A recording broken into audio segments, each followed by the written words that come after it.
Assalamualaikum warahmatullahi wabarakatuh. Perkenalkan, saya Salsabila Fairuz, mahasiswa Psikologi Universitas Islam Riau.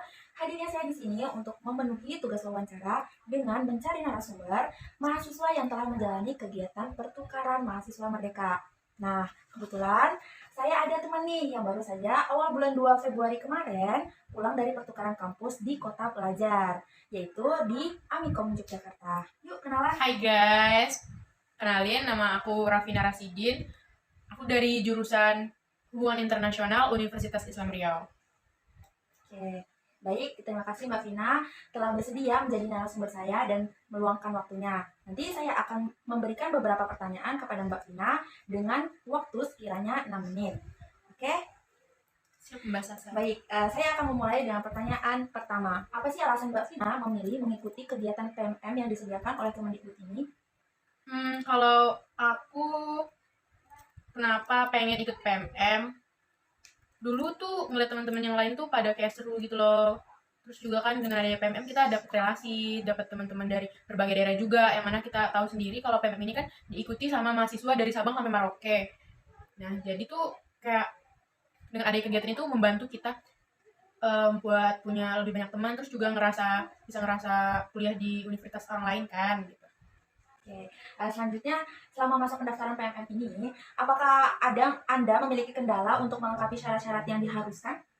Kalau kendala kayaknya nggak ribet sih kalau ngurus surat-surat, soalnya kita dari prodi kan emang kayak ngedukung kan buat kita ikut kegiatan PMM ini. Tapi kemarin ada terkendala sama itu sih, sama BPJS, karena kan BPJS itu ternyata kalau anak udah di usia 20 tahun ke atas, itu BPJS-nya kalau dari perusahaan itu di stop, kalau dia harus diperbarui lagi kan, diaktifin lagi baru bisa. Jadi kemarin agak terkendala BPJS aja.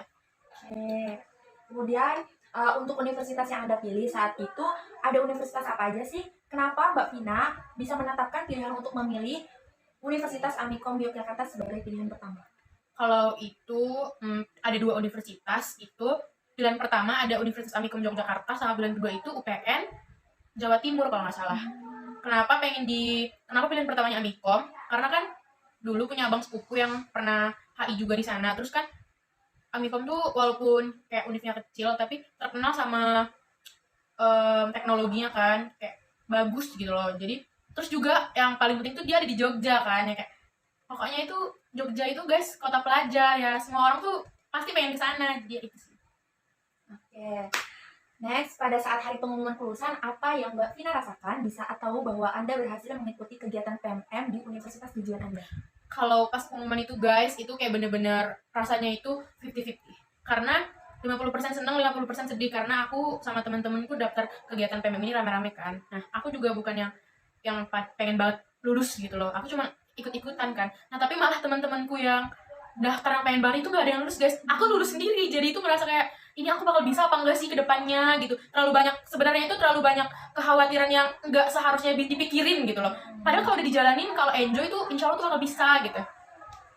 Oke, setelah menginjakan kaki di Universitas Amikom Yogyakarta, bagaimana perasaan Anda saat belajar di universitas yang baru, teman yang baru, dan lingkungan yang baru? Apakah Anda memiliki kendala?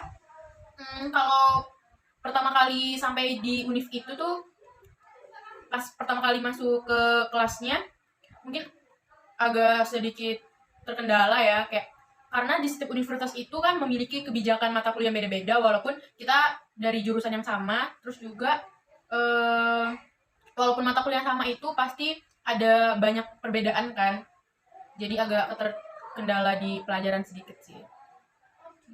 Untuk teman-temannya, terkenal nggak? Enggak, karena anak reguler itu kayak bener-bener open banget sama kita guys.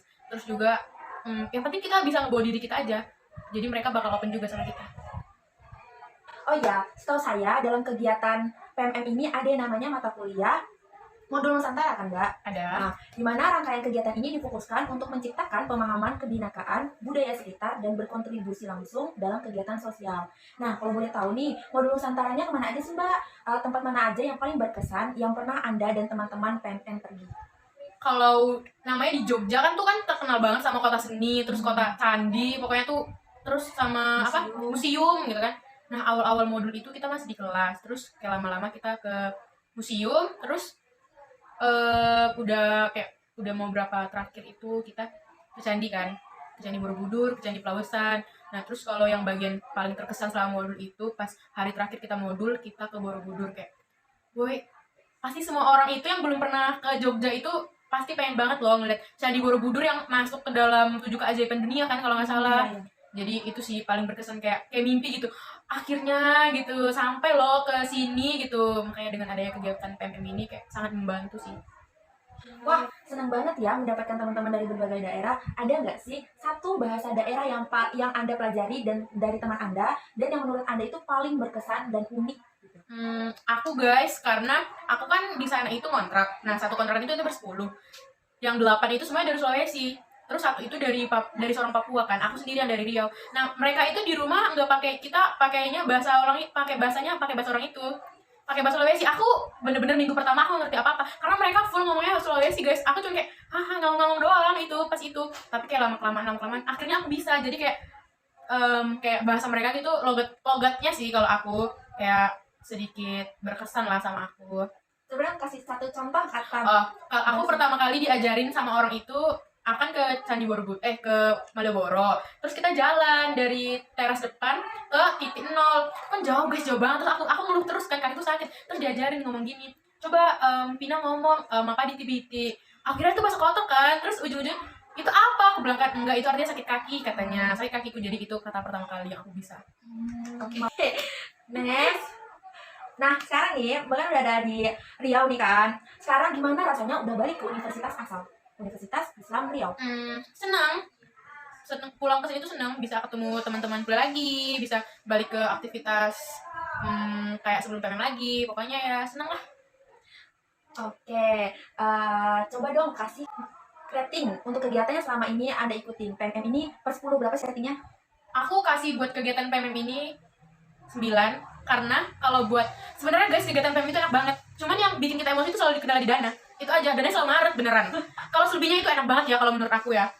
Oke, jelas. Kasih saran dong buat adik-adik tingkat kesan dan pesan kepada adik tingkat yang berminat siapa tahu nih untuk mengikuti kegiatan PMM ini. Kalau buat adik tingkat, aku saranin kalian ikut kegiatan PMM ini. Kalau kita nggak ikut kegiatan ini, kita nggak bakal tahu kapan lagi kita bisa ketemu orang-orang timur, terus kayak kenal sama orang lain, ngerasa kuliah di tempat lain gitu. Apalagi kayak namanya anak SMA itu pasti pernah bermimpi kayak punya univ impian yang sampai kita nggak kesampaian gitu. Jadi dengan adanya PMM ini kita bisa loh, kalian bisa loh coba tembak ke univ yang kalian pengen. Kita nggak tahu kalau rezeki kalian baik tuh kan bakal bisa lulus ke sana. Jadi kalau kalian pengen cari relasi, pengen cari pengalaman, pokoknya yang baik-baik, aku saranin kalian ikut banget kegiatan PMM ini. Rekomend banget beneran. Baik, demikian hasil wawancara dengan narasumber kita, mahasiswa yang mengikuti pertukaran mahasiswa merdeka di Kota Pelajar. Sekian dari saya, Salsabila Fairuz, mahasiswa Psikologi Universitas Islam Riau. Saya undur diri dan mohon maaf jika ada salah kata. Wassalamualaikum warahmatullahi wabarakatuh. Terima kasih, Mbak Pina. Masalah